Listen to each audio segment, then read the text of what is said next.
જેની જોડે કદાચ ધન હોય ધનથી સેવા કરે, જેની જોડે કદાચ તન હોય હારું શરીર તંદુરસ્ત હોય તો કદાચ કંઈક આઘું પાછું ઉચકવાનું હોય તો તરત પકડીને મુકાવડાવો, જેની જોડે કદાચ મન હારું હોય તો મનથી કદાચ ભાવ રાખો કે મારી આ તારા ધામમાં આવેલા દરેક દુખિયારાનું તું ભલું કરજે, દરેકનું હારું કરજે, એવો વિચારધારા રાખો મનથી, તો એ મનની સેવા છે.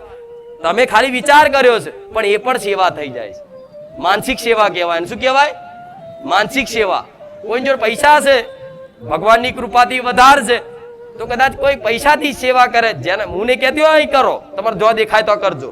આ પાછી કે માતાજી આટલો પોઈન્ટ પકડા મારા હારા, કેમ કરીને સેવા કરાવડાવ કે કરે 1000 વખત કહું છું, અહીં મારા ધામમાં ના કરી હોય કઈ નહીં, પણ જો તમને દેખાય નજરમાં કે આ જગ્યાએ મારે સેવા કરવા જેવી છે તો તમને મનથી કદાચ છે ને ભગવાને આલ્યું હોય ને તો થોડું ધર્મ પાછળ વાપરી નાખવાનું.